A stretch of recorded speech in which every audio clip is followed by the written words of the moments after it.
Dice la bendita palabra del Señor en Juan 6:63.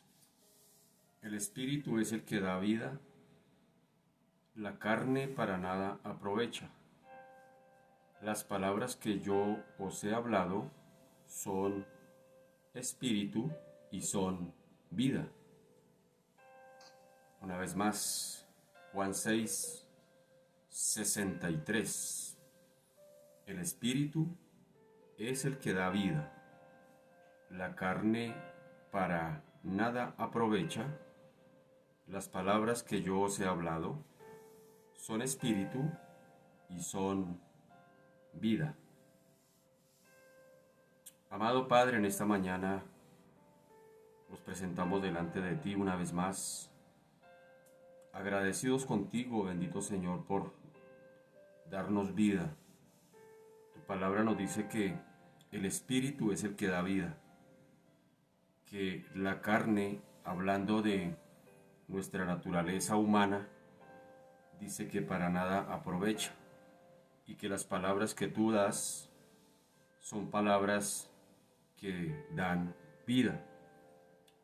Señor, gracias, porque una de las afirmaciones, una de las conclusiones a las que podemos llegar, oh Señor, es que si tú resucitaste, la evidencia se muestra precisamente en eso, en que hay vida. Si tú no hubieses resucitado, tal vez, Señor, no sé qué sería de nuestras vidas, aún de esta humanidad, Señor, si tú te hubieses quedado en la tumba. Tal vez hubieses sido un líder para recordar, un líder del cual se hablaría, se celebraría, mas no produciría nada más, porque sencillamente no produciría otra cosa más que muerte. Te quedarías si te hubieses quedado en la tumba. Pero el hecho de que hubieses resucitado, de que hubieses vencido aún sobre la misma muerte, Señor, eso es aliciente para nosotros, Señor, entender que no seguimos un Dios muerto, no seguimos un Dios inerte, no seguimos un Dios indiferente, sino que cada vez que venimos a ti, venimos ante el Dios vivo, el que dijo: mis palabras son espíritu y son vida. Bien lo entendió más adelante el apóstol Pedro, cuando le dice: Señor, ¿a quién iremos? Solamente tú tienes palabras de vida. Y Señor Dios de la gloria, hoy decimos, después de 2000 años, lo mismo, Señor, que dijo el apóstol hace 2000 años allí, Padre amado, ante ese encuentro con los judíos. Hoy también podemos decir: Señor, ¿a quién más iremos? Tus palabras son espíritu, tus palabras son vida. Es decir, tus palabras son las que traen esperanza, las que traen, Señor Dios de la gloria, fortaleza, las que traen consuelo.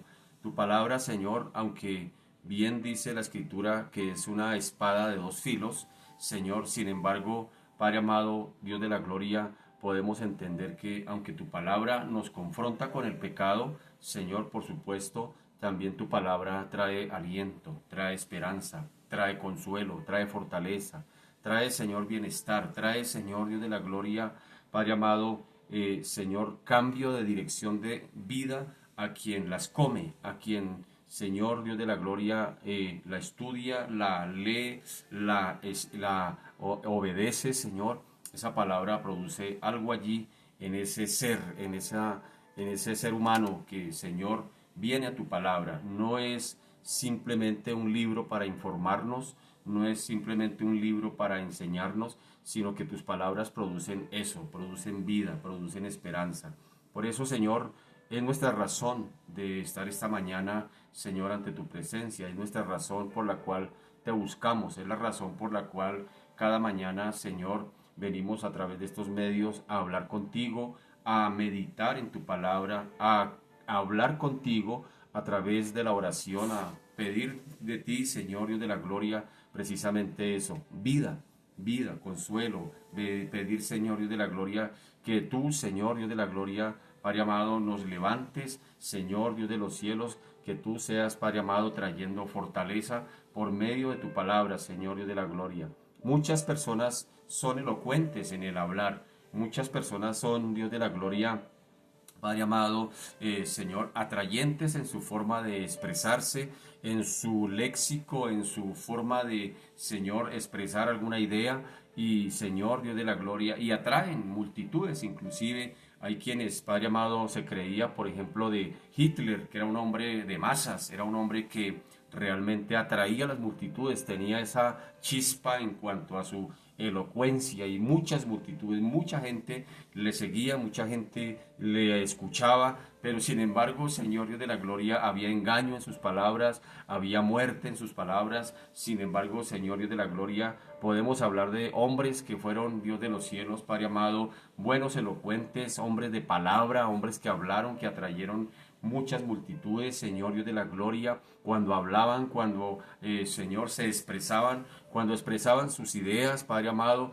Y sin embargo, bendito Dios, Dios de la gloria, tenemos a un hombre que lo siguieron multitudes, en algunos casos por buscar un milagro, pero en algunos casos también porque querían escucharle hablar, querían escuchar sus enseñanzas, y por eso algunos decían: ¿de dónde tiene este tanta sabiduría? ¿De dónde? ¿No es el hijo de José? ¿No es el hijo de María? ¿De dónde saca este tanto léxico, tanta palabra de vida? Y por eso el Señor, cada vez que hablaba, producía eso, producía algo allí que hacía que inclusive los mismos líderes religiosos, quienes buscaban para asesinarle, Señor Dios de la gloria, ellos mismos quedaban impresionados. Recordamos aquellos alguaciles que fueron enviados por el Sanedrín para traer a Jesús preso, para traerle detenido, y sin embargo, cuando le escucharon hablar, no pudieron cumplir con su misión, porque sencillamente llegaron allí y dijeron: no, es que jamás hombre ha hablado así como este. Qué tremenda la forma en que tú hablabas, porque hablabas con autoridad. Ese era el secreto. Hablabas con autoridad. No hablabas como cualquier palabrero. No hablabas un discurso aprendido.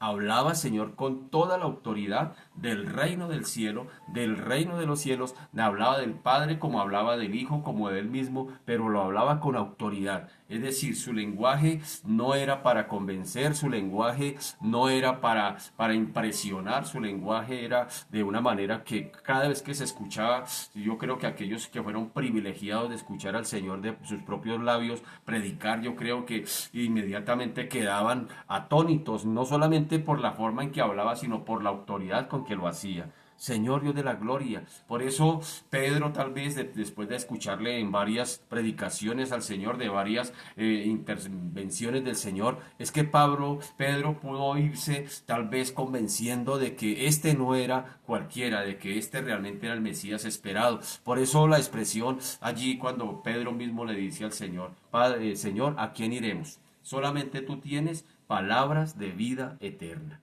Y nosotros sabemos que tú eres el Cristo, el Hijo de Dios. Es decir, había claridad. Tal vez los mismos líderes, como Nicodemo, en algún momento, tal vez a escondidas, en algún momento tal vez estuvo presente en alguno de los discursos del Señor, tal vez estuvo escuchándole, porque eso fue trayendo al corazón de Jesús, de Nicodemo, convicción, fue trayendo al corazón de Nicodemo claridad, fueron cayendo escamas que estaban allí entenebrecidas por la religiosidad, y fue empezando a entender la verdad, y empezó a ser libre, porque el Señor le dijo: conoceré la verdad, y la verdad os hará libres. Y sin embargo, Nicodemo, cuando viene a Jesús inquieto, es porque él mismo ya ha escuchado al Señor y le dice: sabemos que tú vienes de Dios, porque nadie puede hacer las obras que tú haces si Dios no está con él. Es decir, Jesús tenía ese poder de convencer, no porque fuera un palabrero, ni un charlatán, ni cosa parecida, sino porque hablaba con autoridad. Cada vez que abría su boca para expresar las verdades del reino, algo sucedía. Algo pasaba, Algunos querían apedrearlo, otros se admiraban de su doctrina, otros simpatizaban, otros realmente creían, pero algo sucedía cada vez que tú hablabas, cada vez que tú, inclusive allá en esa fiesta, Señor Dios de la gloria, de la purificación, esa fiesta allá donde, Señor Dios de la gloria, estás allí sentado, allí enseñando en el templo, y sin embargo, cuando te pones en pie, Señor, llama la atención porque era una expresión de los maestros judíos. Ellos enseñaban sentados, y cada vez que iban a decir algo importante, algo puntual, se ponían en pie, y eso atraía más la atención todavía de aquellos oyentes. Y por eso cuando Jesús se pone en pie, allí según nos dice Juan 7, se pone en pie, empieza a decir: el que venga a mí y beba no tendrá sed jamás, y desde su interior correrán ríos de agua viva. Eso llamó la atención del mismo Señor que hubiese dicho eso. Y sin embargo, algo sucedía cada vez que el Señor hablaba. Hasta el día de hoy, Señor Dios de la gloria, Padre Santo, para algunos fue dura esa palabra, para algunos no la pudieron resistir. Hasta el día de hoy, Señor, sucede igual. Hay quienes no pueden resistir tu palabra. Cada vez que tú hablas a través de la Biblia y confrontas con el pecado, muchos parece que les rechinan los oídos. Muchos pareciera que como que les están tocando y poniendo el dedo allí en la llaga. Y muchos no están dispuestos. Por eso mucha gente, Señor Dios de la gloria, huyen de la Biblia. Mucha gente no quiere tener contacto con ella porque saben que los confronta, porque saben que tú les hablas, porque saben que tú les pones el dedo en la llaga, no para acusarlos, no para señalarlos, al contrario, para salvarlos, para que se arrepientan, para que se vuelvan a ti. Por eso tus palabras son vida, porque hay muchos que están muertos espiritualmente, y según dice Pablo a los efesios, les dijo: Él os dio vida a vosotros cuando estabais muertos en vuestros delitos y pecados. Es decir, cada vez que tú hablas, produce algo en el ser. Produce algo allí, Señor de la gloria. Por eso cada mañana, cada vez que nos da la oportunidad de compartir tu palabra, no es por llenar el hueco, no es por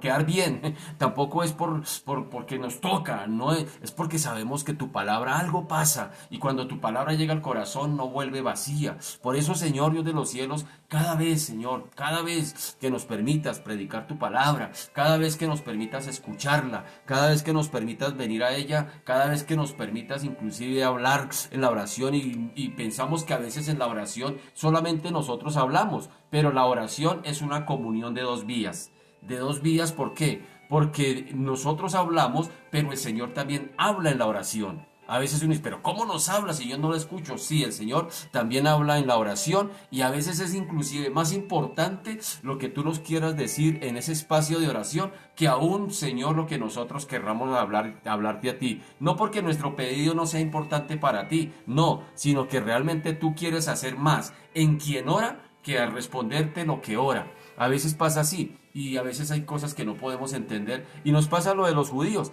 Dura es esta palabra, duro es el Señor. ¿Cómo podemos entender la dinámica, el lenguaje del reino? Inclusive el mismo Señor más adelante les dice: ustedes no han podido entender mi lenguaje, porque el lenguaje del Señor era un lenguaje celestial, y ellos esperaban que les hablara un lenguaje terrenal. Señor Dios de la gloria, ayúdanos a comprender tu lenguaje.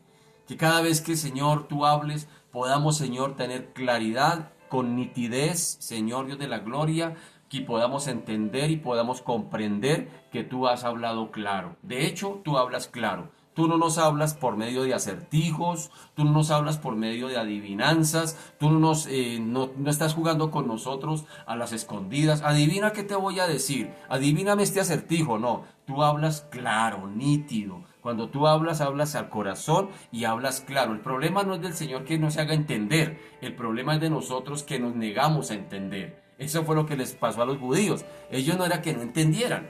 Nicodemo lo dijo: sabemos que viene de Dios. Los judíos sabían quién era Él, Pedro sabía quién era Él, muchos sabían, Judas sabía quién era Él. Sin embargo, se negaron voluntariamente a creer en Él. Ese fue el problema, y hasta el día de hoy pasa lo mismo. Hasta el día de hoy la gente sabe, Todo el mundo sabe que hay un Dios, que hay un Cristo que vino a morir por los pecados de la humanidad, pero que hay que recibirle en el corazón para el perdón de los pecados. Pero la gente se niega a creer esa verdad. Y hoy oramos a ti, Señor Dios de la gloria, porque no estamos aquí para convencer a nadie, sino estamos porque el Señor Dios de la gloria, Padre amado, para orar más bien por aquellos que no te conocen, por nuestras familias, por aquellos que son, Padre amado, necios, tercos, porque esa es la palabra, no es otra. No es ignorancia, Señor Dios de la gloria, no es falta de entendimiento, Señor Dios de la gloria. La humanidad entiende muy bien, y más con esta tecnología como vaya avanzada, más con el mundo con cuán avanzado está, Señor Dios de la gloria. Hoy no hay ningún ignorante, hoy es necio decir eso, que no es por ignorancia, la gente no sabe que hay un Dios. No, la gente lo sabe, Señor, la gente lo sabe. El problema es el mismo de hace 2000 años con los judíos,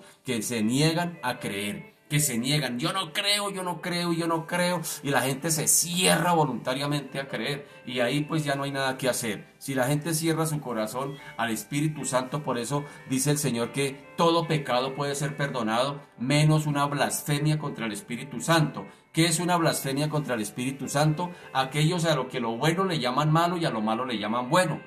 ¿Quién ya cuando una persona está pensando así, ya no hay nada más que hacer ahí? Ya no hay nada más, ya el Señor no puede hacer nada, el Señor no puede forzarlo, de hecho no fuerza a nadie, el Señor no obliga a nadie, Él es justo, inclusive le da la oportunidad a la gente de que si lo quiere rechazar, lo rechace, pero sin embargo él insiste, más no, más no de una forma, Señor Dios de la gloria, no sé cómo decirlo, no de una forma impositiva, sino de una forma amorosa, atrae a las personas hacia ti, invita, es decir, el Señor no impone sino invita, y la gente toma la decisión.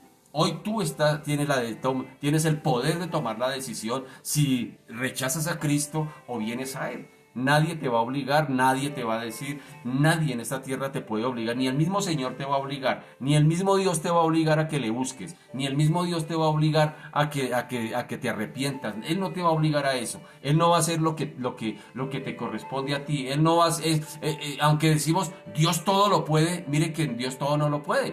Por ejemplo, Él no se puede arrepentir por ti.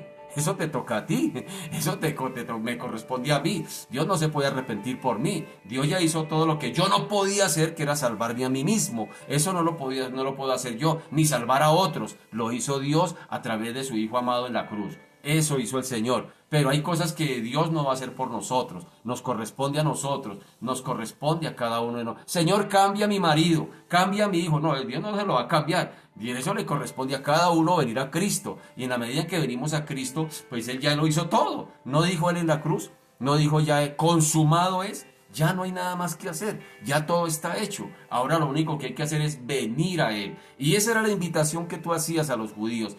Vengan y coman mi pan, yo soy el pan vivo que descendió del cielo. El que no come mi carne y bebe mi sangre no perecerá. Y el que come y bebe mi sangre no, tendrá vida eterna y no morirá jamás. Eso es lo que estaba queriendo decir el Señor.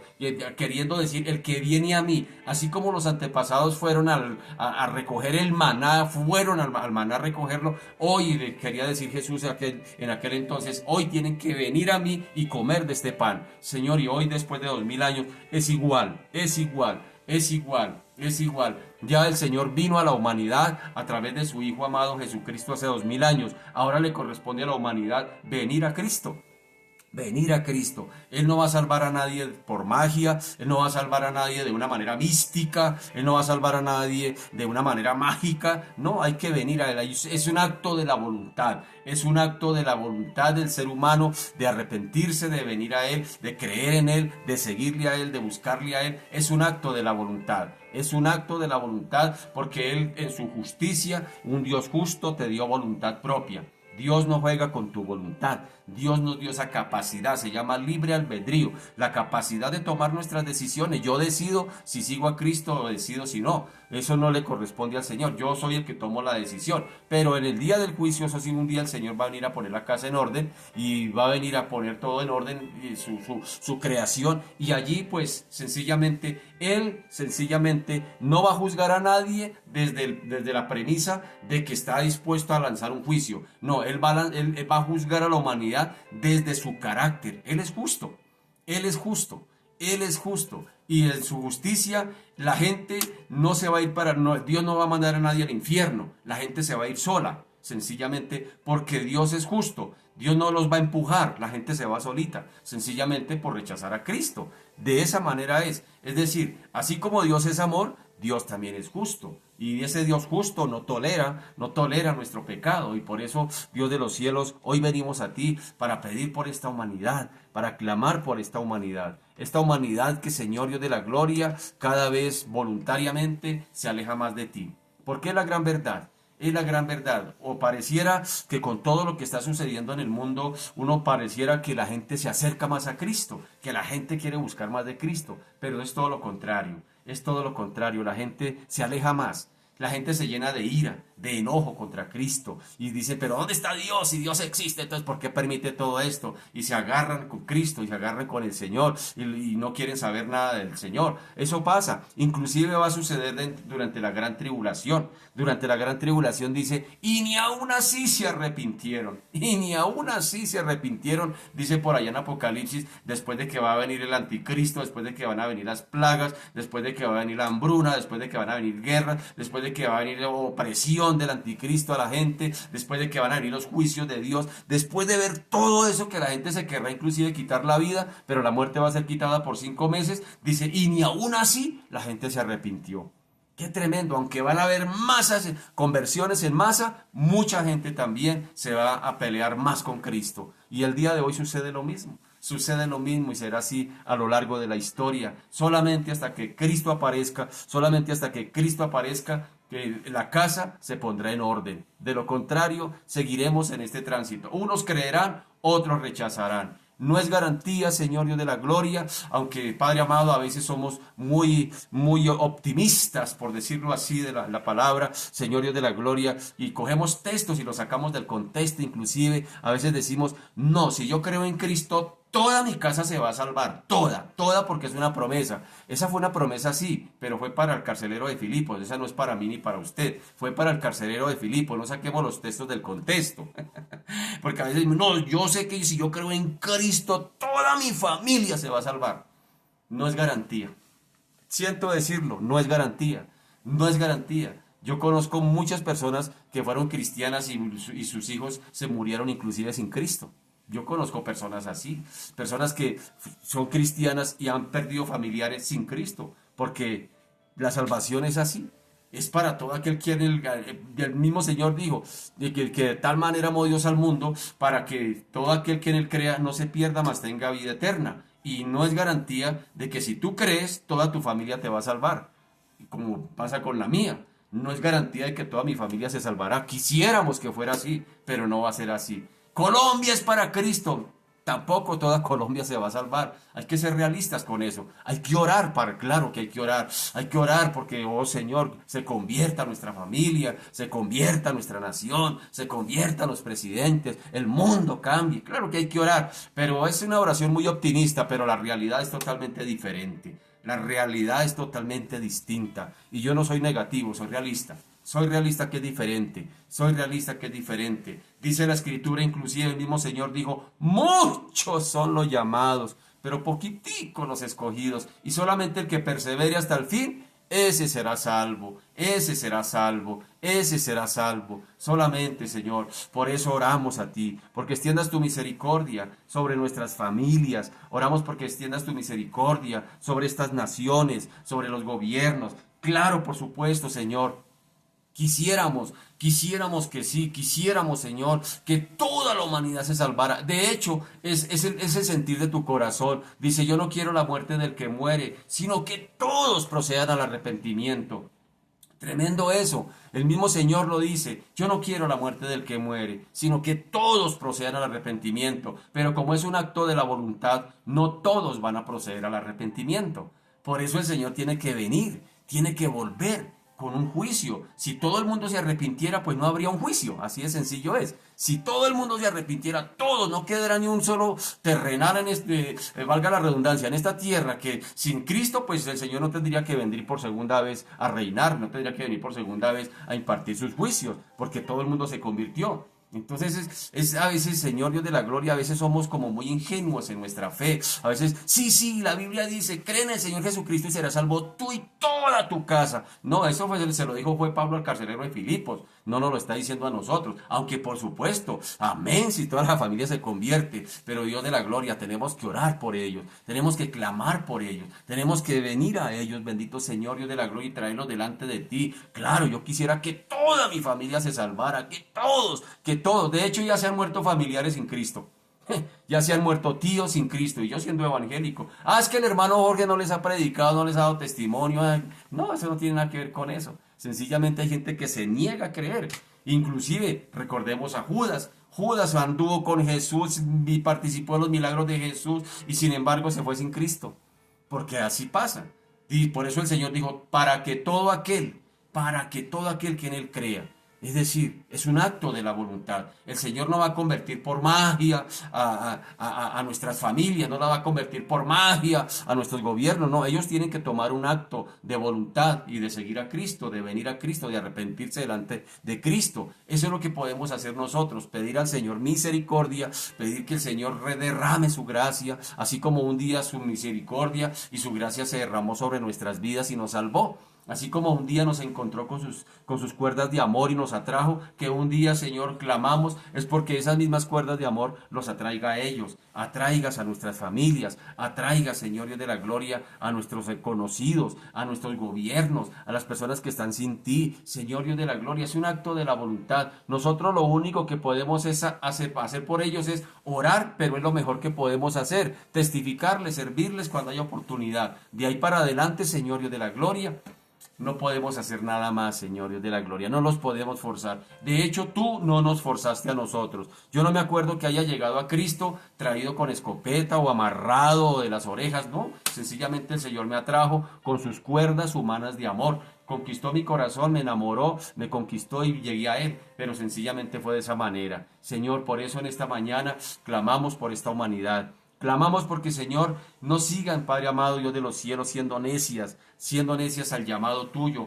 Alguien una vez me preguntó y me decía, oiga, hermano Jorge, ¿por qué será que el Señor permite que uno pase por tantas cosas, por tanto pecado y por tantas cosas, y ahí sí lo llama? Y yo le dije, no, Él siempre está llamando. Él siempre ha estado llamándonos. Lo que pasa es que nosotros hemos sido los necios que hasta ahora tomamos la decisión de venir a Él, pero Él siempre ha estado llamando. Y es así, de esa manera es. El problema, vuelvo y repito, no es tuyo, Señor, no es tuyo. El problema es de la humanidad que quiere darle vueltas al asunto, que quiere irse por entre las ramas, que quiere voluntariamente, Señor de la gloria, acercarse, no, alejarse de ti. El problema no es tuyo, ya tú hiciste todo lo que tocaba hacer. Ahora nos corresponde como seres humanos venir a ti. Es nuestra decisión. Y hoy, Señor Dios de la gloria, oro, Señor Dios de los cielos, porque haya muchas decisiones, porque mucha gente tome la decisión más importante que cualquier ser humano puede tomar, y es la de venir a ti, la de buscarte a ti, la de ponerse a cuentas contigo. Es la mejor decisión que un ser humano puede tomar. Y por eso, Señor Dios de la gloria, hoy oro a ti. Hoy 15 de septiembre, martes, oro por eso. Porque muchos, Señor, tomen la mejor decisión de su vida. La mejor decisión. No es la única, pero es la mejor decisión que un ser humano puede tomar. Señor, el venir a ti, el renunciar a su pecado y a través de la fe acercarse a ti, bendito Señor Dios de la gloria. Por eso hoy oramos por esa humanidad, esta humanidad, bendito Señor, que Padre amado se aleja, cada vez se aleja más de ti. Cada vez, bendito Señor, se vuelve, Señor Dios de la gloria, más hostil hacia las cosas tuyas. Cada vez, Señor Dios de la gloria, Padre amado, Dios de los cielos, se ensaña, bendito Señor, contra las cosas tuyas, Padre amado. Y eso está escrito, no nos asusta, realmente no nos debe asustar, Padre amado, viendo el carácter de los hombres, porque Pablo se lo anunció a Timoteo, le dijo, ten por cierto, Pablo, que en los postreros tiempos vendrán tiempos peligrosos, porque habrá hombres amadores de sí mismos, habrá hombres avaros, ingratos, vanagloriosos, intemperantes, crueles, ingratos, aborrecedores de lo bueno, aborrecedores de Dios. Tendrán apariencia de religiosos, pero negarán la eficacia de ella. Es decir, eso ya está escrito. Eso ya está cantado, como dijo alguien. Ya el Señor ya nos las cantó. El Señor ya nos lo advirtió, que iba a ser así, que por haberse multiplicado la maldad, el amor de muchos se iba a enfriar. Y eso ya está escrito. Entonces, ¿por qué nos asustamos cuando vemos cómo rompen los transmilenios, cuando vemos cómo a tanta gente, ahí va tanto vandalismo? ¿Por qué nos asustamos por eso? Ya está escrito, mi amado. Eso no nos debe asustar, nos debe más bien retar a orar más, a vivir más en santidad y a mirar las señales de que ver de que realmente el Señor está más cerca que nunca, de que el Señor cada vez se aproxima más. Eso es lo que nos debería animar. Por un lado animarnos, pero por otro lado también nos debe exhortar a mirar si hoy, si Cristo viene hoy, realmente me voy con Él, a mirar si cómo estamos de santidad, cómo estamos en nuestra relación con Cristo, estamos predicando a tiempo y fuera de tiempo, estamos haciendo la tarea como iglesia. Eso sí nos debe afanar, eso sí nos debe preocupar. Pero Señor Dios de la gloria, lo demás está por venir. Yo siempre me pongo a pensar, ¿qué será de esta humanidad dentro de 5 años? ¿Qué será? Si hoy en día estamos viendo lo que estamos viendo, si tú no has llegado dentro de 5 años, esto va a ser peor. Esto va a ser peor. Y mi oración, Señor Dios de la gloria, yo soy consciente que mi oración no va a cambiar el mundo. Yo soy consciente de eso. Mi oración, Señor, es Dios de la gloria, porque extiendas tu misericordia y porque nos fortalezcas como pueblo de Dios para aguantar el voltaje, para aguantar la presión de lo que nos espera. Señor Dios de la gloria, porque vienen días difíciles y cada día será más difícil, Padre amado. Es la verdad. Yo no puedo aquí, Padre amado, sentarme aquí a decir otras cosas, Padre amado, porque sería ir contrario a lo que dice tu palabra. Tú dijiste, Señor Dios de la gloria, que muchos serían llamados, pocos serían escogidos, que estrecha la puerta que lleva a la salvación. Todo eso lo dijiste, que en el mundo tendríamos aflicciones. Entonces, ¿por qué nos asustamos? Entonces, ¿por qué a veces, Señor Dios de la gloria, nos desanimamos sabiendo, bendito Señor, que ya tú nos la has nos lo advertiste, ya tú nos diste la advertencia, ya lo hiciste, nos dijiste, Señor, nadie sabe el día ni la hora, mientras tanto vigilen y pónganse a orar, pónganse ¿a orar por quién? Porque el mundo cambie, no, a orar por ustedes mismos, para que puedan aguantar el voltaje y la fe no sea vendida y la fe no sea negociada, porque el Señor dijo, ¿será que cuando el Hijo del Hombre venga hallará fe en la tierra? Pues no va a hallar fe, muy poca fe va a hallar, inclusive de sus propios hijos. No va a haber, muchos van a claudicar en la fe, muchos, Dios de la gloria. Por eso el tema de la oración es precisamente eso, es un guardar en depósito para cuando vengan esos días difíciles. El mismo Pablo animó de esa manera, hagan oraciones para que puedan resistir en el día malo, para que cuando venga ese día puedan estar firmes. Por eso es que necesitamos orar como pueblo de Dios, no para cambiar el mundo, sino para estar firmes cuando vengan todas las situaciones y poder aguantar el voltaje y la presión. Y para que cuando el Hijo del Hombre, el Señor aparezca para venir a llevarse a su iglesia, pueda hallar algo, algún atisbo de fe en medio de su pueblo. Señor Dios de la gloria, hoy pedimos una vez más que sigas extendiendo tu misericordia sobre esta tierra, bendito Señor, que nos ayudes, Padre amado, Dios de la gloria, como decía alguien por allá en el siglo XVIII, en una mano la Biblia, pero en la otra mano el periódico. Hoy podríamos decir, en una mano la tableta de internet donde tenemos allá la Biblia ya inclusive virtual, pero también en la otra página lo que está sucediendo en el mundo, Señor. No podemos tapar el sol con un dedo. Estamos ante una realidad, bendito Señor, Dios de la gloria, que ya tú mismo, Señor, Dios de la gloria, lo has determinado. Es más, tú dijiste, Señor, Dios de la gloria, que vendrían principios de dolores, pero que no sería el fin, bendito Señor, Dios de la gloria. Todavía, Señor, Dios de los cielos, no ha pasado nada. Todavía, Señor, no ha llegado lo que realmente nos espera. Padre amado, por eso, Señor, Dios de la gloria, oramos a ti, porque extiendas tu misericordia sobre nuestras vidas, sobre nuestras familias, porque extiendas tu misericordia sobre esta humanidad, Señor Dios de la gloria, un poquito más, un poquito más, un poquito más. Hay quienes dicen, bueno, y si Dios es justo y santo, pues ¿por qué no viene y acaba de una vez con todo esto y ya? ¿Sabe por qué no acaba con todo esto ya? Porque te está esperando a ti. Está esperando que tú te arrepientas, está esperando que tú te vuelvas a Él, te está esperando a ti, por eso la demora, por eso la demora. Señor Dios de la gloria, hoy te doy gracias. Gracias por lo que estás haciendo. Gracias, Señor, por lo que haces. Y gracias, Señor, por lo que harás. En el nombre poderoso de Jesús, a ti la gloria, Señor. Amén y amén. Buenos días, mis amados. Dios me los bendiga a todos y todas. Sean ustedes muy bienvenidos. Hoy martes 15 de septiembre del año 2020. Este espacio llamado Bajo la Sombra del Omnipotente. Bien, que Dios nos ayude, hemos orado, hay que seguir orando. El Señor dijo que por haberse multiplicado la maldad, el amor de muchos se enfriaría. Y dato curioso, si usted recuerda, quienes pudimos estudiar, recordamos algo que nos enseñaban en matemáticas.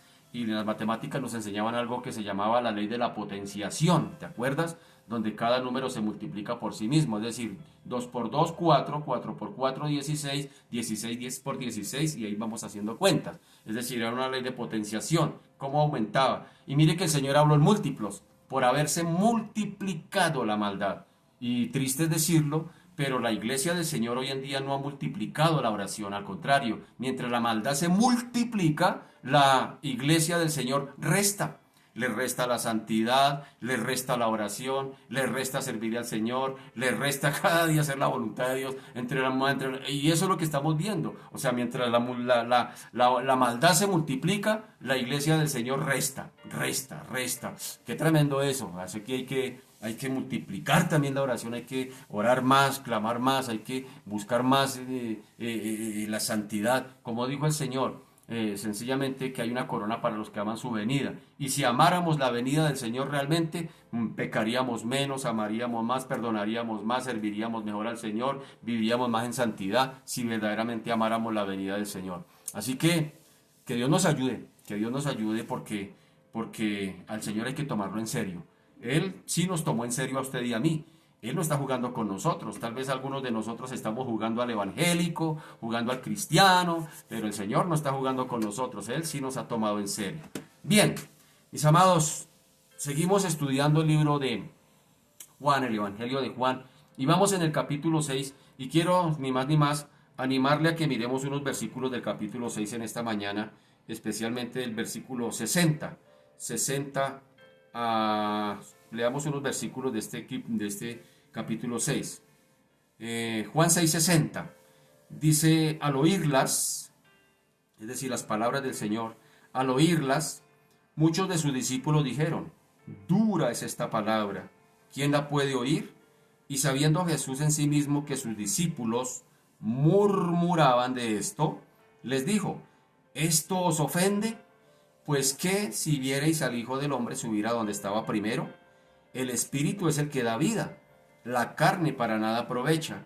Las palabras que yo os he hablado son espíritu y son vida.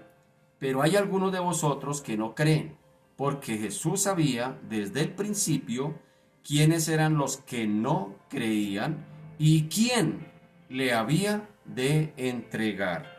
Y dijo: por eso os digo que ninguno puede venir a mí si no le fuere dado por el Padre. Y en el verso 66 dice: desde entonces muchos de sus discípulos volvieron atrás y ya no andaban con él. Dijo entonces Jesús a los 12: ¿queréis acaso iros también vosotros? Les respondió Simón Pedro: Señor, ¿a quién iremos? Tú tienes palabras de vida eterna, y nosotros hemos creído y conocemos que tú eres el Cristo, el Hijo del Dios viviente. Jesús les respondió: ¿no os he escogido yo a vosotros los 12, y uno de vosotros es diablo? Hablaba de Judas Iscariote, hijo de Simón, porque este era el que le iba a entregar y era uno de los 12. Qué tremendo eso, qué tremendo eso. El Señor viene hablando aquí en su relato, después de la multiplicación de los panes, hablando de que Él es el pan vivo que descendió del cielo.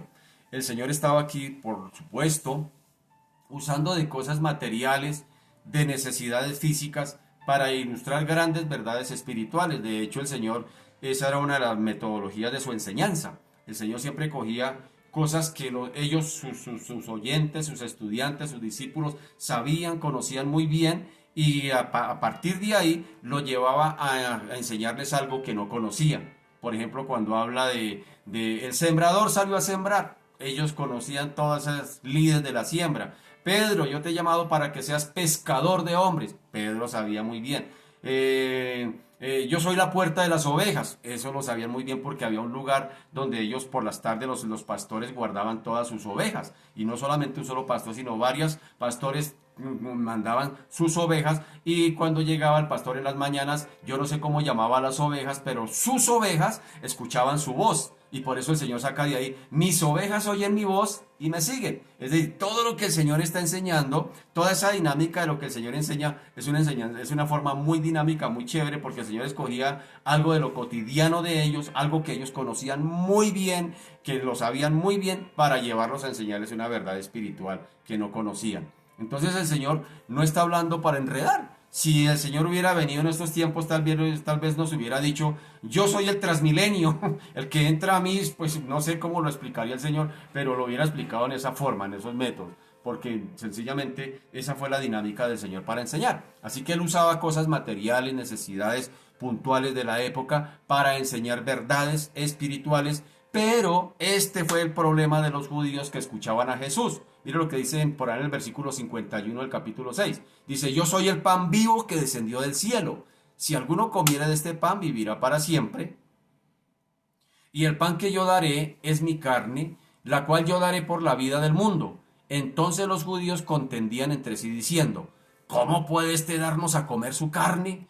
Jesús le dijo: de cierto os digo, si no coméis la carne del Hijo del Hombre y bebéis su sangre, no tenéis vida en vosotros. Así que no se trataba de comerse la carne de Jesús, ni de beber su sangre literalmente. Se trataba era de creer en su persona y el sacrificio que él iba a llevar a cabo en la cruz. De eso era que estaba hablando cuando dice: el que bebe mi carne, come mi sangre, bebe mi sangre y come mi carne, tendrá vida eterna. Es decir, estaba refiriéndose a su muerte en la cruz. De hecho, ellos procuraban matarlo, estaban buscando la forma de matarlo, y la muerte de cruz era una muerte sencillamente que se usaba en aquellos días. Era un invento donde se sacrificaba, por decirlo de alguna manera, a los delincuentes más peligrosos de la época. Es decir, ¿cuáles eran los más peligrosos de la época? Pues todos aquellos guerrilleros que se querían levantar contra el Imperio Romano. Ellos morían en la cruz. Por ejemplo, gente que querían levantarse, que hacían revueltas, esa gente las crucificaban. Y por eso ellos sabían a qué se estaba refiriendo Jesús. Lo que pasa es que se negaban a creer voluntariamente, como bien lo veníamos orando. Así que cuando él decía beber mi sangre, comer mi carne, simplemente estaba ilustrando la necesidad de venir a él y creer en él. Es lo que estaba diciendo, por medio de algo que ellos entendían perfectamente, como era el comer y el beber. ¿Se acuerda que Jesús usa dos elementos? A la samaritana le habló de bebida, del agua de vida, y aquí a esto les está hablando del comer, del pan de vida. Dos elementos que hasta el día de hoy, quienes no conocen, inclusive si usted se da cuenta bien detalladamente, la mayoría de los afanes de nuestra vida es por esto, por la comida, por la papita. Uno se da cuenta en estos tiempos de pandemia, toda la gente como corría a los supermercados a aperarse de comida, porque pareciera que, como dijo alguien, pareciera que la vida está en el comer y en el vivir comiendo. Pareciera que esa fuera la vida, el centro de la vida pareciera que fuera la comida. Qué tremendo eso. Y el Señor está usando de esos elementos que, así como hay necesidad física de comer, de que por eso dice: el que come mi carne y bebe mi sangre, usa esos dos elementos tan importantes en cuanto a una necesidad humana. Dice: pero el que come mi carne y bebe mi sangre tendrá vida eterna. Estaba haciendo referencia a venir a Él, a creer en Él.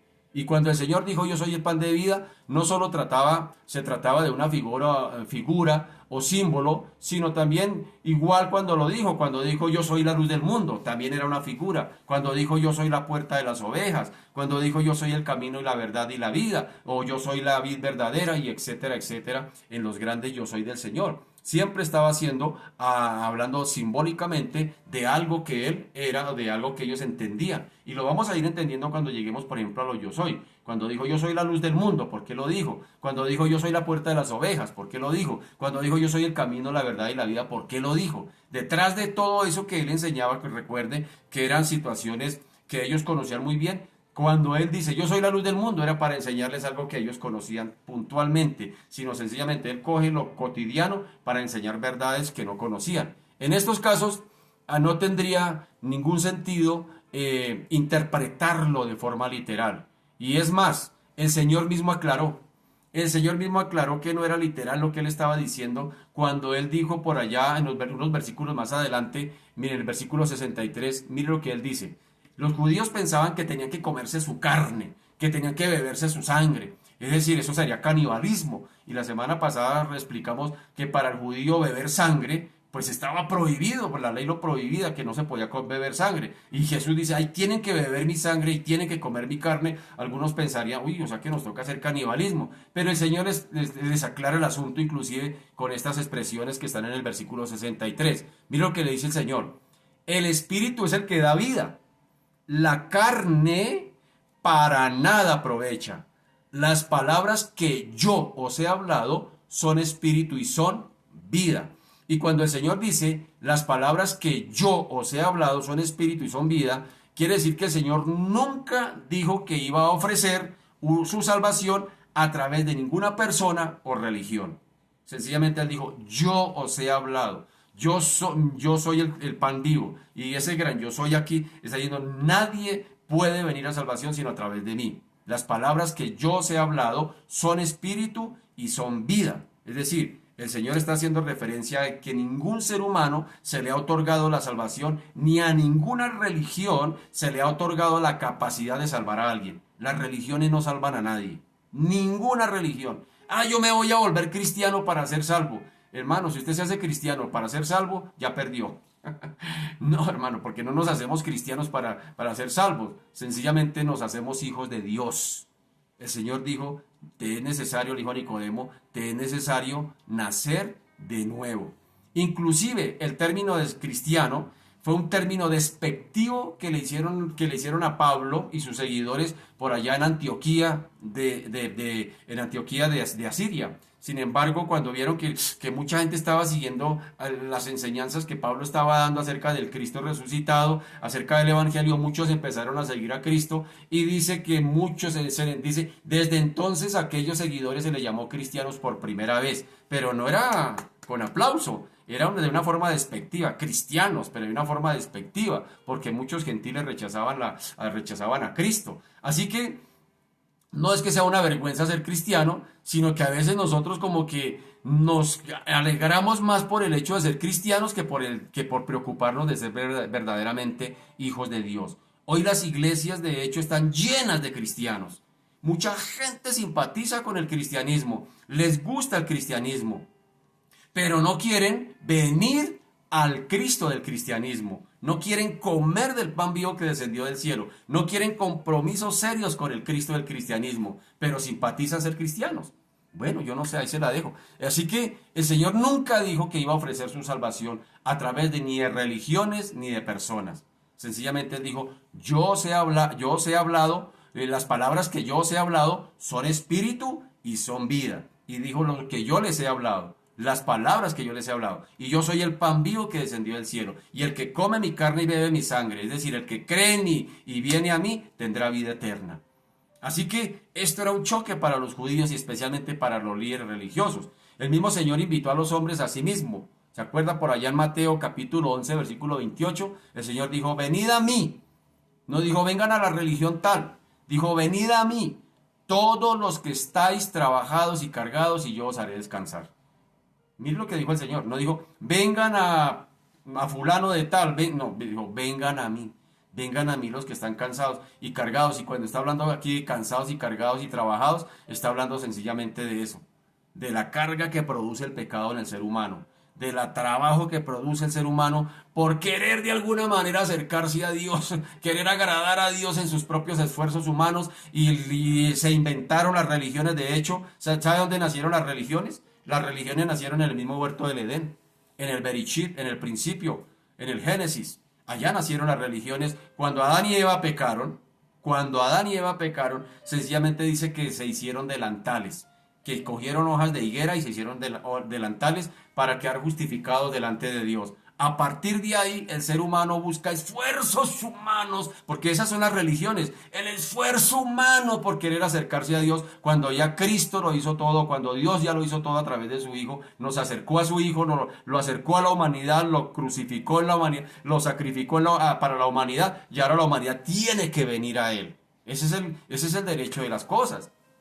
Ese es el derecho de la dinámica del reino, venir a Él. Y el Señor lo dijo, el que venga a mí, que esté cargado y trabajado, yo os haré descansar. Así que Lejos de estar instituyendo nuevas formas religiosas, o el Señor quería llevar a sus oyentes a una relación directa y personal con Él por medio de la fe. Hasta el día de hoy es lo mismo. El Señor está buscando es eso, una relación con Él, no una religión. La Biblia no habla de religión. El Señor Jesucristo no es ninguna religión. Él está buscando a hombres y mujeres, pecadores como usted y como yo, que vengamos a una relación con Él por medio del arrepentimiento que nos aleja del pecado y por medio de la fe que nos acerca a Cristo cada vez más, en una relación estrecha con Él.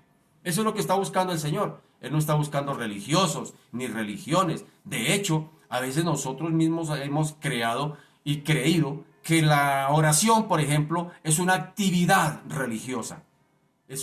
No, no es una actividad religiosa.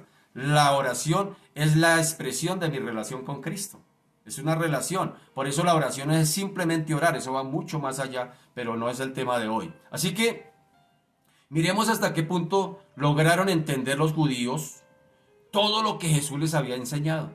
Es evidente que muchos de ellos interpretaron las palabras de Jesús de una manera literal y por lo tanto no lograron entenderlo plenamente.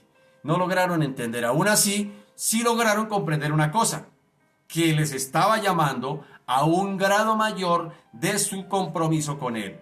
Eso sí lo entendieron ellos. Este nos está poniendo contra la pared. Ese nos está buscando. Ellos entendían que el Señor estaba prácticamente diciéndoles que se arrepintieran y se volvieran a Él. Aún a los líderes religiosos. Y esto fue lo que realmente dio lugar a diferentes reacciones que vamos a considerar. Consideremos algunas reacciones que hubo allí. Por ejemplo, los judíos. Es decir, ¿quiénes eran los judíos? Los judíos eran la casta del liderazgo judío. Eran personas que hacían parte del Sanedrín, personas nobles que tenían cargos importantes. A eso se le llamaban los judíos. Uno pensaría que eran los judíos comunes y corrientes del pueblo. No, eran gente importante, gente noble, gente con altos cargos dentro del Imperio Romano, que rechazaban a Cristo. A ellos se les llamaba los judíos. Y esos judíos y sus líderes en general se mostraron hostiles ante las palabras de Jesús, porque entendieron las palabras de Jesús de una manera literal. Entonces, los judíos con sus líderes se mostraron hostiles y empezaron a murmurar y despreciaron a Jesús. Miren lo que dice el versículo 41 del capítulo 6. Dice, murmuraban entonces de él, ¿quiénes? Los judíos, porque habían dicho, porque había dicho, yo soy el pan que descendió del cielo. Y decían, ¿no es este Jesús, el hijo de José, cuyo padre y madre nosotros conocemos? ¿Cómo pues dice este, del cielo he descendido? ¿Sí? Esa era la expresión de los judíos, de los líderes judíos. Pero también hubo otra forma de reacción, no solamente de los judíos, sino ahora de los discípulos. Cuando se habla aquí de los discípulos, fue un grupo de seguidores más o menos regulares del Señor. No está hablando de los 12. Aquí hago la claridad. No está hablando de los 12 discípulos, sino está hablando de mucha gente que le seguía. Le seguían por sus enseñanzas, le seguían por sus milagros. Era gente que de alguna manera regular tenían alguna simpatía con el Señor y le seguían. Pero ¿qué pasó? Cuando escucharon las palabras del Señor, las entendieron literalmente y ahora dice que volvieron atrás, que ya no andaban con Él. Lo dice el versículo 66. Dice, desde entonces muchos de sus discípulos volvieron atrás y ya no andaban con Él. Seguramente habían sido atraídos por los grandes milagros que hacía, o juntamente con sus maravillosas enseñanzas, porque Jesús atraía gente cuando hablaba, porque hablaba con autoridad, pero se escandalizaron ante las profundas verdades que apuntaban a su muerte en la cruz en lugar del pecador.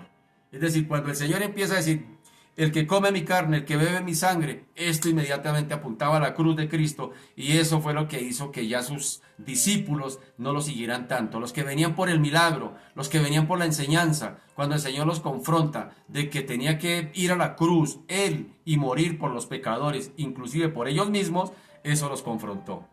No lo pudieron aguantar. Dura es esta palabra, lo dijeron. ¡Qué palabra tan dura! Ahora, miremos la reacción de los apóstoles. Ya miramos la de los judíos que murmuraban, la de los discípulos que andaban con él que volvieron atrás. ¿Qué pasó con sus 12? Ahora sí, los 12 apóstoles. Ellos vieron en sus palabras vida eterna. Vieron la vida eterna en sus palabras Y aunque todavía no comprendían plenamente la obra de la cruz, aún así se quedaron con él. Recuerde lo que dijo Pedro, allá en el versículo 67. Dijo entonces Jesús a los 12, ¿queréis acaso iros también vosotros? Le respondió Simón Pedro, Señor, ¿a quién iremos?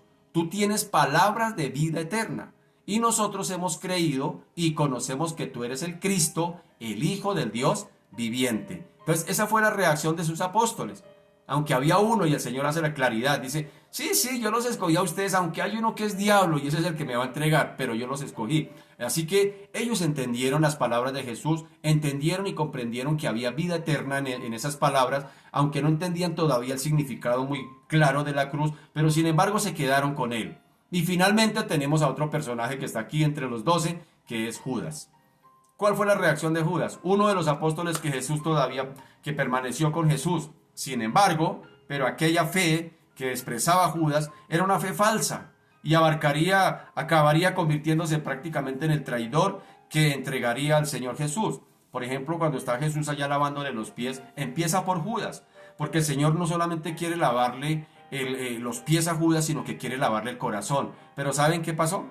Como el Señor, había una práctica también allí que era especialmente en las fiestas judías, que cuando venía mucha gente de afuera, los que tenían casa, los que tenían posesiones, los pudientes, hacían algo, prestaban sus casas para que muchos se hospedaran allí, pero prestaban a sus sirvientes para que de alguna manera lavaran los pies a los invitados, a los que estaban sus huéspedes porque venían cansados, pero también los esclavos lavaban los pies a los reyes. Entonces, cuando Judas ve que el Señor, que dice ser el rey de los judíos, está lavándole los pies a sus discípulos, imaginémonos a Judas por un momento cómo cavilaría en su mente. Diría, este no es rey. ¿Cómo permite cómo se agacha, cómo se humilla a lavar pies de estos discípulos? Si él supiera quiénes somos nosotros para que nos venga a lavar los pies, ¿no sería más bien al contrario que nosotros deberíamos lavarle los pies a él, que es el rey de los judíos? Y eso, todas esas cosas, junto con su avaricia, con su orgullo, porque si alguien se creía la última Coca-Cola del desierto, entre los 12 era Judas. Si alguien pretendía que tuviera un lugar de preeminencia en el ministerio de Jesús, era Judas. Es decir, Judas era bastante orgullosito y todo ese tema. Y sin embargo, pudo todo eso. Pudo más eso mientras Jesús le lavaba los pies, porque mientras le lavaba sus pies, también quería lavarle el corazón. Quería que se convirtiera, quería que se arrepintiera. Pero pudo más para Judas todo eso, su avaricia, su orgullo, su prepotencia, y aceleró su decisión. Digo, no gano nada siguiendo a este. No gano nada siguiendo, aquí estoy perdiendo. Gano más vendiéndolo porque por lo menos me darán 30 monedas de plata. Y aceleró su decisión. Así que su fe era una fe falsa y acabaría convirtiéndose en el traidor que entregaría al Señor. Así que en conclusión así podemos decir que muchos de ellos se habían forjado una idea equivocada de Jesús y de su ministerio. Tenían una idea totalmente errada. Así que cuando Él reveló el verdadero carácter de su misión, cuando les reveló cuál era la obra que realmente venía a hacer, su popularidad, mírenme en esto, su popularidad empezó a venirse abajo. La multitud de sus discípulos le abandonaron. Y una vez más se demostró que cuando el hombre es enfrentado ante la cruz, la reacción mayoritaria de las personas es de rechazo y desprecio. Usted sale a la calle y hable de Dios, cree en Dios y la gente, claro, yo creo en Dios, y hable de Cristo, haga el ensayo, lo reto, haga el ensayo, hable de Dios, todo el mundo, claro, yo creo en Dios, pero hable de Cristo. Inmediatamente la gente empieza a cambiar, la gente empieza a reaccionar. ¿Por qué? Porque se sienten enfrentados con la cruz. Y ya lo he dicho varias veces, la cruz desafortunadamente o afortunadamente ofende el orgullo humano, porque la gente quiere ganarse las cosas, no le gusta que le regalen nada, y como es por gracia, como si solamente por creer ya soy salvo, ya soy perdonado. ¿Cómo así que después de que ese fulano que asesinaba a niños y ahora se volvió pastor, entonces Dios lo perdonó? Pues si lo hizo de sinceridad, hermano, duele a usted o me duele a mí, pues así fue. El Señor lo perdonó, si fue un arrepentimiento genuino y verdadero. Entonces, el orgullo humano que quiere ganarse las cosas, la cruz lo ofende porque es gratis. Pero la cruz también ofende la naturaleza humana. ¿Cómo sí que tengo que nacer de nuevo? en una nueva naturaleza, tengo que ahora nacer de la naturaleza divina para poder pertenecer al reino de los cielos. Luego no era por obras, perdón, luego no era siguiendo una religión que a mí me enseñaron. Eso ofende. La cruz ofende también. Ofende inclusive no solamente la naturaleza humana, no solamente el orgullo humano. La cruz ofende también la condición del ser humano. El ser humano no quiere venir a Cristo. El ser humano es orgulloso por naturaleza y no quiere venir a Cristo. Así que la cruz ofende, pero sin ser ofensiva, que es diferente.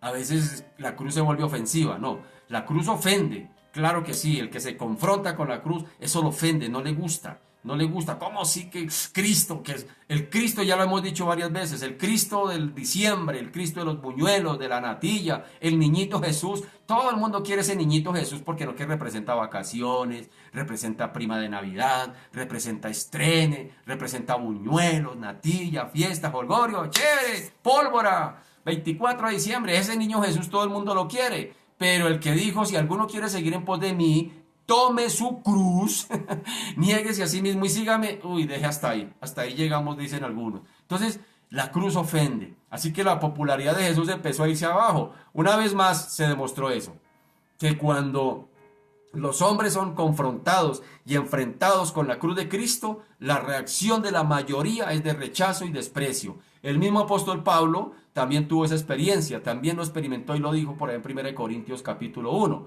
Pablo dijo de la siguiente manera: porque los judíos piden señales y los griegos buscan sabiduría, pero nosotros predicamos a Cristo crucificado, para los judíos ciertamente tropezadero y para los gentiles locura, mas para los llamados, así judíos como griegos, Cristo, poder de Dios y sabiduría de Dios. Tremendo eso lo que dijo Pablo. Tremendo eso. Pablo lo vio bien. Los judíos pedían señales y los griegos sabiduría. Así que Pablo dice, no señor, para algunos unos estamos locos y para otros entonces son tropezadero. Y tremendo eso, que la cruz de Cristo se haya vuelto tropiezo para los mismos judíos.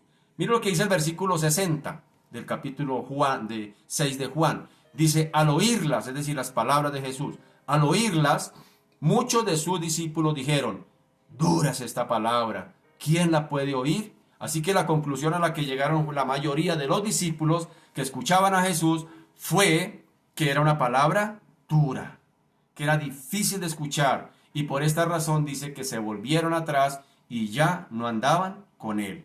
Se ve con claridad que el problema aquí no era la enseñanza, no era eso. No era la enseñanza que les hubiese parecido difícil de entender. No, ese no era el problema. No era que Jesús no se hubiese hecho explicar.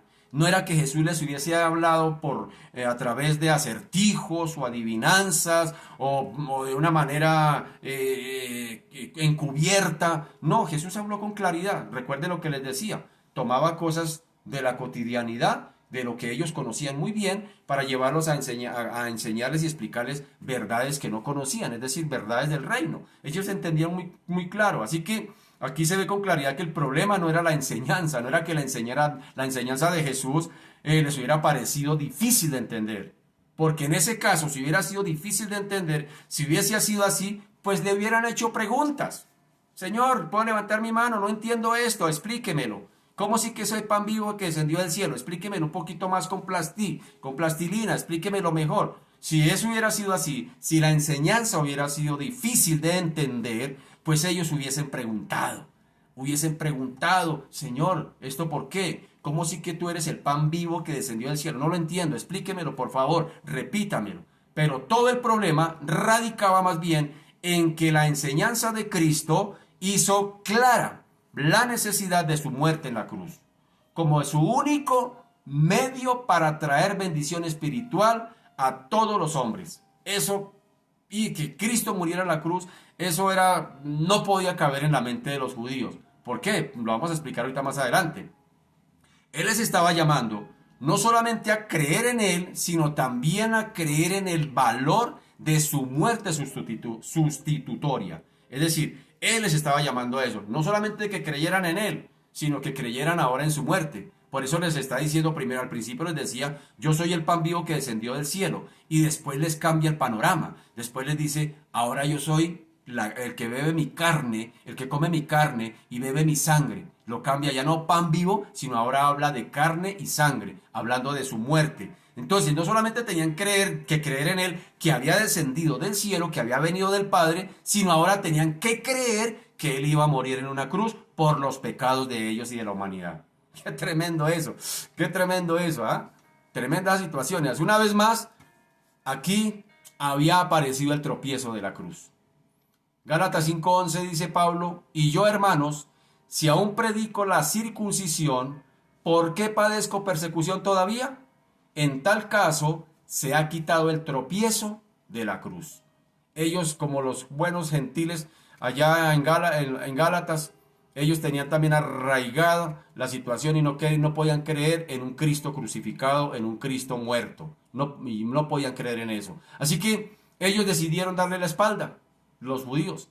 En realidad parecían disgustados, parecían defraudados y hasta ofendidos.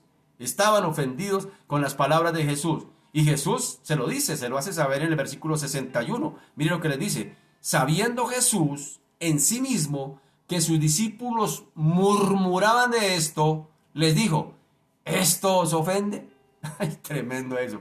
Pero el verdadero problema no estaba en las palabras de Cristo, sino en la dureza y rebeldía de sus propios corazones. Hasta el día de hoy yo creo que es igual.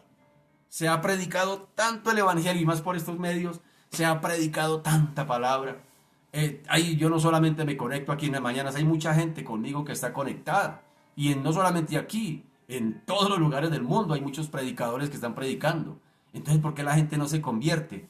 El problema no es que no nos hagamos entender. El problema radica en la dureza y rebeldía de los corazones de la gente. Ese es el problema. Y voluntariamente se niegan a creer. Dije voluntariamente se niegan. No dije que no sabían, no podían creer. No, voluntariamente se niegan a creer. Ese fue el problema de los judíos. Y ese sigue siendo el problema hasta después de 2000 años. Es asombroso que la enseñanza de la cruz pueda producir tanto escándalo. ¿Ah? Pero siempre es así, siempre será así. Recordemos el momento crucial cuando los evangelios sinópticos, es decir, Mateo, Marcos y Lucas, cuando allí en los evangelios sinópticos la gente empezó a entender la verdadera identidad de Jesús. ¿Cómo lo explicaron los evangelios sinópticos? Mateo 16 nos dice de la siguiente manera. Viniendo Jesús a la región de Cesarea de Filipo, preguntó a sus discípulos, diciendo, ¿quién dicen los hombres que es el Hijo del Hombre? Ellos dijeron, unos Juan el Bautista, otros Elías y otros Jeremías, o alguno de los profetas. Y él les dijo, ¿y vosotros? ¿Quién decís que soy yo? Respondió Simón Pedro y dijo, tú eres el Cristo, el Hijo del Dios viviente. Entonces le respondió Jesús, bienaventurado eres, Simón, hijo de Jonás, porque no te lo reveló carne ni sangre, sino mi Padre que está en los cielos. Mira lo que dice ahora el versículo 21. Desde entonces comenzó Jesús a declarar a sus discípulos que le era necesario ir a Jerusalén y padecer mucho de los ancianos, de los principales sacerdotes y de los escribas y ser muerto, y resucitar al tercer día. Entonces Pedro, tomándolo aparte, comenzó a reconvenirle diciendo, Señor, ten compasión de ti, en ninguna manera esto te acontezca. Pero él, volviéndose, dijo a Pedro, quítate delante de mí, Satanás, me eres tropiezo, porque no pones la mira en las cosas de Dios, sino en la de los hombres. En cualquier caso, en esta ocasión, aquí ya en el capítulo 6 de Juan, los apóstoles no cuestionaron las intenciones del Señor, ni se unieron al numeroso grupo de seguidores que le abandonaron. ¿Ah? Mire que cuando el Señor se puso en evidencia que tenía que morir, que tenía que ir a la cruz, y el mismo apóstol Pedro, inmediatamente, no, Señor, ¿cómo vas a hacer eso? No, no, es decir, para ellos, para la figura que tenían de Jesús, no era la de un Cristo muerto, y mucho menos crucificado. Recordemos que ellos la esperanza que tenían era de un Mesías, un rey que vendría terrenalmente a traer justicia social, igualdad para todos, traer oportunidades, que vendría a derrocar el imperio romano, se sentaría allá en Roma, eso es lo que se imaginarían, se sentaría allá en el trono del emperador romano que vivía en Roma, era su capital, allá y empezaría a poner todas las cosas en orden en África, en Asia, en Europa, que era el dominio del imperio romano, y ahora sí iba a haber igualdad para todos los pobres, ahora sí ya no habría más esclavitud. Ese era el Mesías que ellos esperaban. Por eso ese Mesías, ¿cómo se va a poner a hablar de muerte? De que tiene que ser muerto. No es, imagínense por un momento el contexto en el cual están los judíos allí, aún sus mismos discípulos, pero sus discípulos ya empezaron a entender un poquito más la dinámica y por eso lo siguieron, empezaron a entender aunque todavía patinaban un poquito allí. Mira lo que dice el versículo 62 del capítulo 6 de Juan. Pues que, ahora se la ponen más para arriba, pues que si viereis al Hijo del Hombre subir a donde estaba primero, recordemos el contraste de subir, él descendió. ¿Se acuerda que Jesús empezó su charla diciendo, este es el pan vivo, yo soy el pan vivo que descendió del cielo? Ahora está diciendo, pues qué, si vieres al Hijo del Hombre subir a donde estaba primero, aquí la situación, o sea, si estaban chocando con que Jesús decía que era hijo de Dios, si estaban chocando con que decía que ahora tenía que morir en una cruz, ahora imagínense cómo sería el choque cuando él dice que ahora va a volver a subir. Esto es tremendo. O sea, yo le doy gracias al Señor que no nacimos en esa época. Porque si hubiéramos nacido en esa época, muy seguramente hubiésemos reaccionado igual que estos judíos. Igual que el pobre Pedro, que los judíos, que los líderes religiosos, hubiéramos tenido la misma reacción. Cómo es de bonito el Señor que nos dio la oportunidad de tener todo el panorama completo. Por eso a veces nosotros juzgamos, decimos, ay, si yo hubiera estado allí, yo no hubiera dejado matar al Señor. No, tranquilo, que si usted hubiera estado allí, hermano, también lo hubiera hecho, también hubiera pensado igual. Así que ahora el Señor continúa allí hablándoles a su razonamiento y les dice que si su muerte les escandalizaba, ¿qué pensarían ahora de su ascensión? Con esto les estaba indicando cuál sería el siguiente paso que vendría después de su muerte. Su resurrección. Y que no sería otro más. Su resurrección y su regreso al cielo a la diestra del Padre. Imagínense para los judíos. Este era el cuadro completo de la obra de Cristo. Ese es el cuadro completo. ¿Cuál es el cuadro completo? La cruz, la resurrección y la ascensión al cielo. Ese es el cuadro completo del Evangelio. La cruz, la resurrección y la ascensión al cielo. Ahí está la diestra del Padre. No solo su muerte, sino también su glorificación. Cristo está glorificado. Y una de las oraciones que hizo el Señor allí en el capítulo 17 de Juan fue, Padre, glorifícame tú al lado tuyo. Glorifícame tú al lado tuyo como yo te he glorificado. ¿Qué estaba queriendo decir? Desprevenidamente uno podía pensar que Jesús estaba diciendo, bueno Señor, ya le cumplí, ahora glorifíqueme, ahora apláudame. No, ¿sabe qué estaba diciendo el Señor? Señor, aquí en la tierra te he glorificado, pero cuando esté al lado tuyo quiero seguirte glorificando, es la intención del Hijo. Quiero seguirte glorificando. ¿Y a través de quién cree usted que el Señor va a seguir glorificando al Padre? A la diestra. Si ahora está a la diestra, ¿a través de quién el Hijo anhela, desea seguir glorificando a su Padre? Pues le tengo noticias, a través de usted. A través de usted, a través de la iglesia obediente, la iglesia fiel y verdadera, que aquí en la tierra, que obedece al Señor, le sirve al Señor, a través de usted, su iglesia del Señor, a través de la iglesia, el Hijo quiere, anhela y desea seguir glorificando a su Padre. ¡Qué tremendo es! Uno pensó que el Señor ya se fue y nos dejó aquí tirados. No, Él anhela a través de su vida, de mi vida, seguir glorificando al Padre. Tremendo eso, es el anhelo del corazón del Señor. Pero si la cruz allí, es decir, no solo su muerte, sino también su glorificación, es la obra completa de Cristo, porque para que la vida pudiera ser impartida al mundo definitivamente, para que la vida de Cristo, para que la vida, como bien lo dijo el mismo Señor, las palabras que yo os he hablado son espíritu y son vida. Pero esas palabras no eran palabrerías.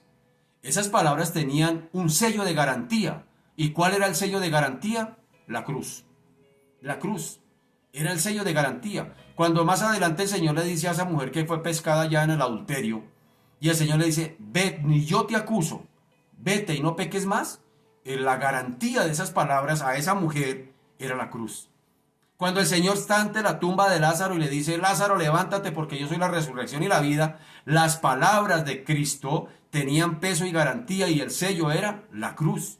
Todo apuntaba allá. El Señor, si no hubiese ido a la cruz, como decíamos la semana pasada, si el Señor se queda aquí entre nosotros y no va a la cruz, se nos hubiera convertido en un palabrero más, en alguien muy chévere, simpatizante, pero no hubiera pasado nada.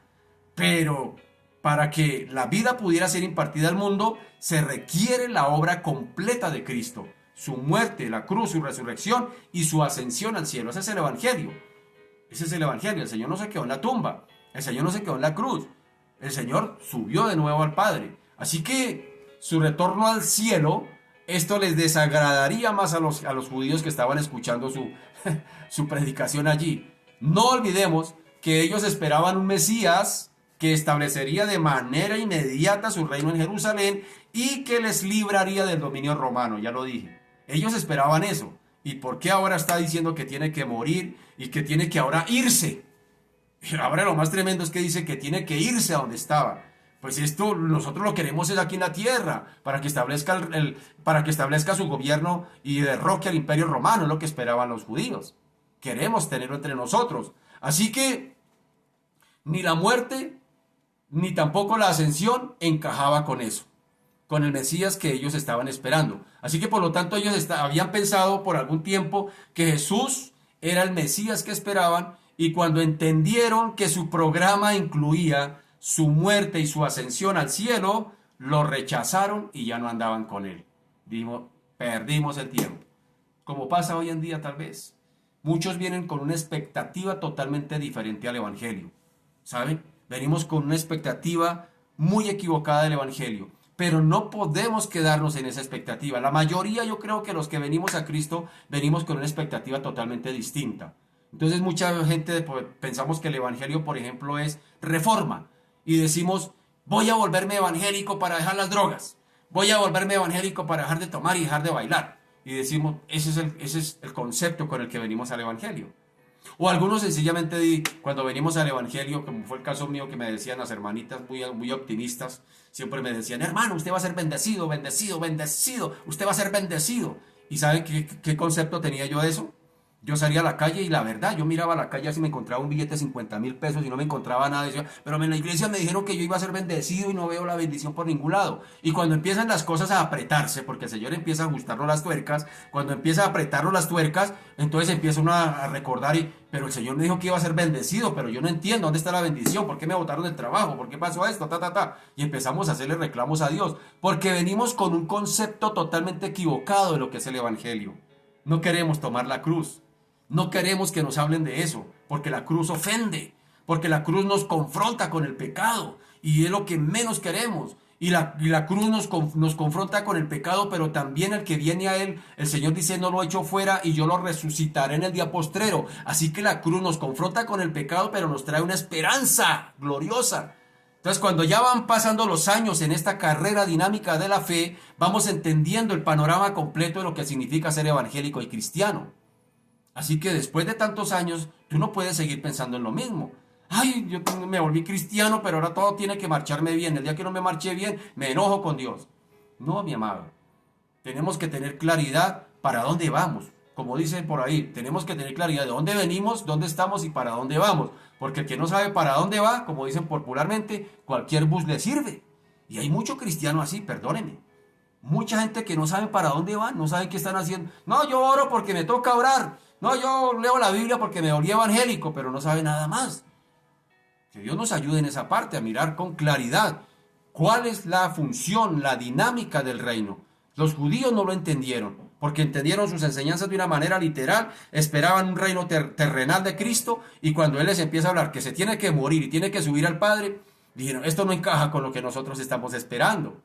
Nosotros estamos esperando un Mesías totalmente distinto, pero aquí el Señor nos mandó un Mesías totalmente diferente. Este no es el Mesías que nosotros queremos, dijeron los judíos, y a partir de ahí lo rechazaron. Y yo creo que fueron las gargantas que cogieron más fuerza para gritar allá, ¡crucifíquelo! ¡Crucifíquelo! Y esos brazos que tal vez antes estaban paralizados, chuecos, y el Señor les dio vida, eran los que más se levantaban para decir, crucifíquelo.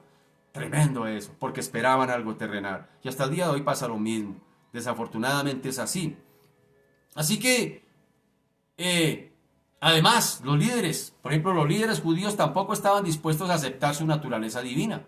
Recordemos que ellos tenían por Dios un solo Dios, no permitían que nadie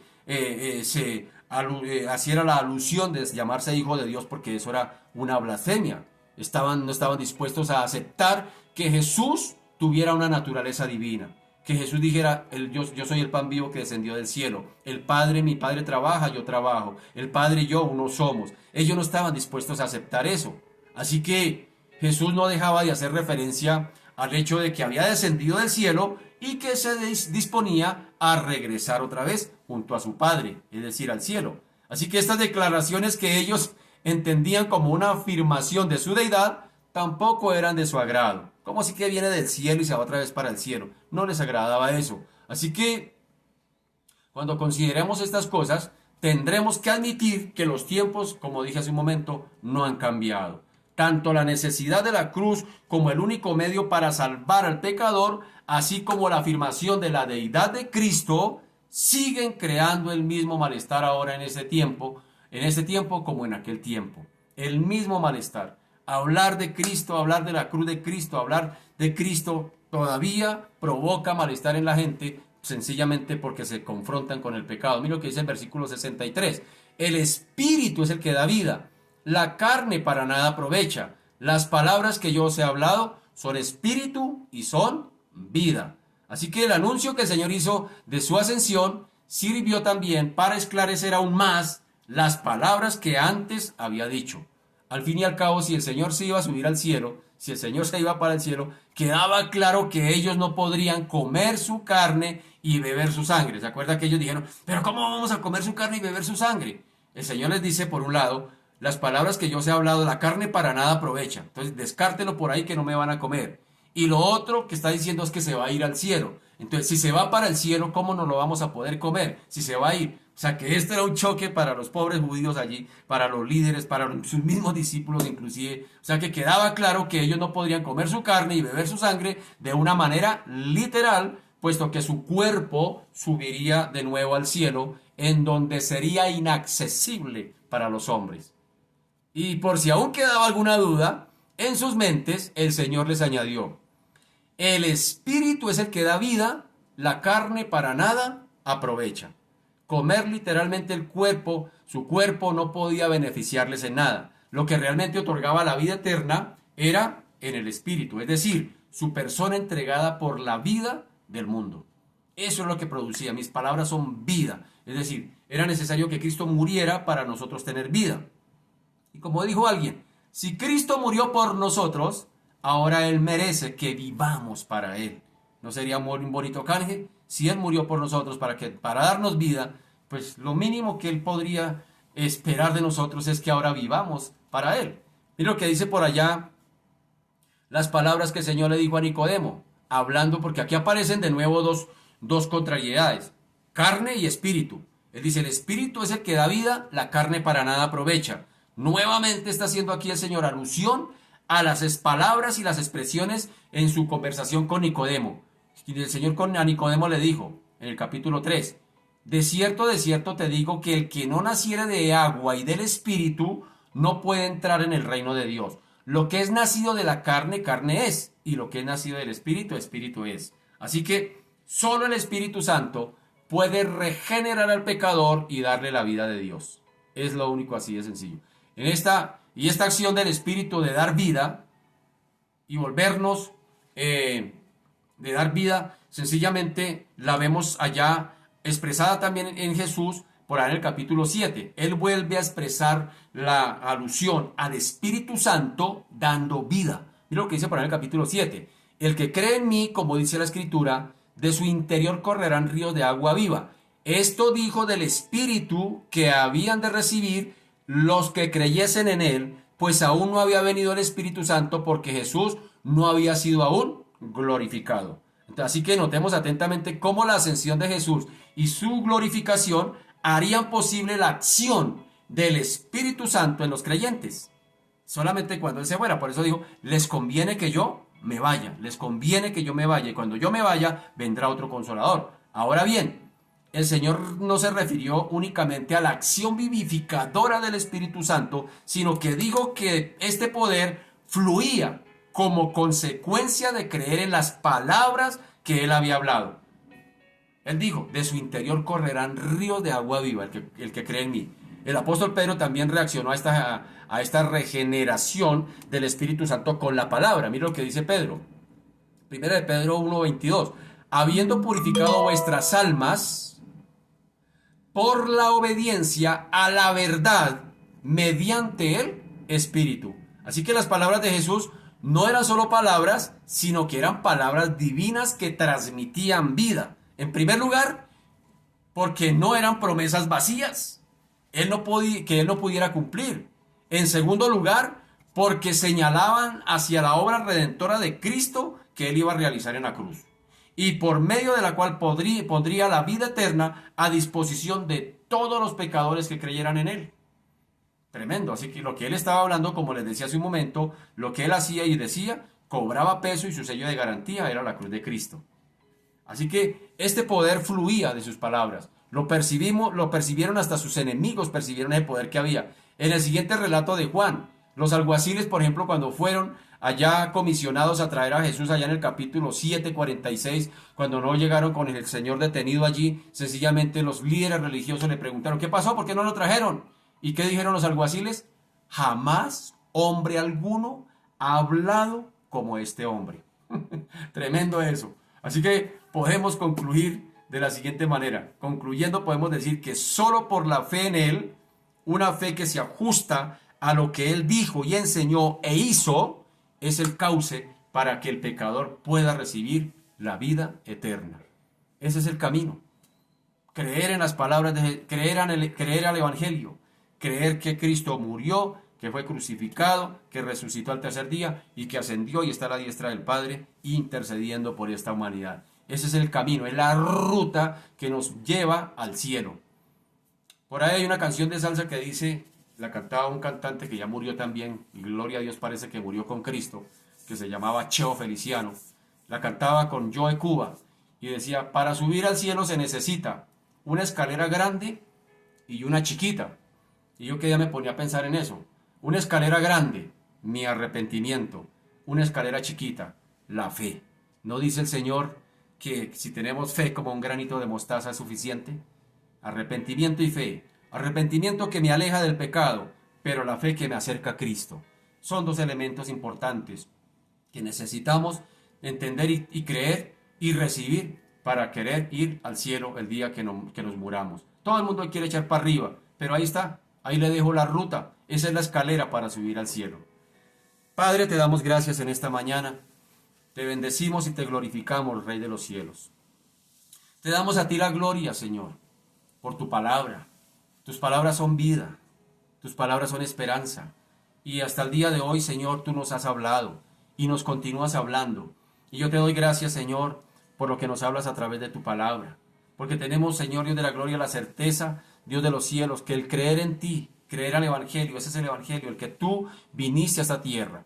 Que tú, Señor, no escatimaste de llamarte, no te hiciste igual a Dios, que como dice la Escritura por allá en Filipenses, no escatimó ser igual a Dios, sino que se despojó de sí mismo y tomó la forma de un ser humano. Y estando en la condición de ser humano, dice el Morfe, dice que tomó forma de siervo, es decir, de esclavo. Y estando en la condición de esclavo, dice que se humilló hasta lo sumo, al colmo, dice una versión dinámica, al colmo de ir a morir en una cruz. ¡Qué tremenda obra! Pero qué obra tan tremenda, Señor Dios de la gloria, y qué tan malinterpretada y malentendida por muchos todavía, Señor. Es una obra de amor magna que jamás un ser humano haya podido hacer. Dice que de tal manera nos has amado, que enviaste a tu Hijo, Señor Dios de la gloria, para que tu justicia, tu carácter justo fuera suplido, la muerte en la cruz. Señor Dios de la gloria. Por eso, Padre Santo, hoy oramos a ti, que estas palabras sean entendidas. Señor, Dios de la gloria, por supuesto que son entendidas. Señor Dios de la gloria, hoy te pido que quites la necedad del corazón, Como los judíos que escucharon las palabras de Jesús, no era porque Jesús no se hubiera hecho entender, era que ellos voluntariamente se negaban a creer. Su necedad, su forma, su concepción que tenían de un Jesús, de un Mesías, les encegueció, les encegó el entendimiento. No era que no entendieran, sino que sencillamente se negaron a creer las palabras de Jesús y su obra perfecta aquí en la cruz y su obra que plasmaría para una humanidad perdida, Señor, para todos los pecadores. No entendieron, no comprendieron las palabras de Jesús. Nuestro país, Colombia, tiene una estrofa que dice que comprendan las palabras del que murió en la cruz. Señor, que cuando cantemos ese himno nacional de Colombia, Señor, verdaderamente podamos comprender las palabras del que murió en la cruz. Que no sea simplemente, Señor, un rastrillo, Padre amado. Por eso hoy oramos a ti. Que esta humanidad, Señor Dios de la gloria, que nuestras familias comprendan tu lenguaje, entiendan tu lenguaje. Es un lenguaje sencillo pero profundo. Es un lenguaje simple mas no simplista. Señor, cualquiera puede entender el plan de salvación, cualquiera lo puede comprender, pero el problema no está en que no se pueda entender. El problema está en la dureza del corazón humano. El problema está en el orgullo espiritual del corazón humano. Yo me niego a creer eso. Eso no puede ser así. Eso tiene que ser a mi manera. Y queremos ganarle a Dios. Queremos ganarle a los planes de Dios. Queremos saber más de Dios. Que ser más que Dios o más como Dios. Inclusive queremos a veces pretenciosamente ser más sabios que Dios. Padre amado, hoy oro a ti por esta humanidad, que podamos entender el lenguaje, la dinámica del reino de los cielos para ser salvo. Todo el mundo se quiere ir para el cielo. Ahora que está muriendo tanta gente, uno escucha palabras como esta. Mi mamá se murió y está en el cielo ayudándome. Mi abuelita se murió y está en el cielo. Tal persona se murió y ahora está en el cielo. Todo el mundo quiere echar para arriba. Todo el mundo quiere echar para arriba. Pero Dios es tan justo que sencillamente Él no quiere que la gente esté donde no quiere estar. Y que esté con quien no quiere estar. Pues si la gente rechaza a Cristo aquí, pues Dios es tan justo que cuando llegue el momento de su muerte, pues no lo va a llevar a donde nunca quiso estar, ni a estar con quien no quiso estar. Así de sencillo es. La gente se va solita para el infierno. La gente se va solita para el cielo. Es tan tremendo. Es decir, la invitación de salvación está abierta y tú decides.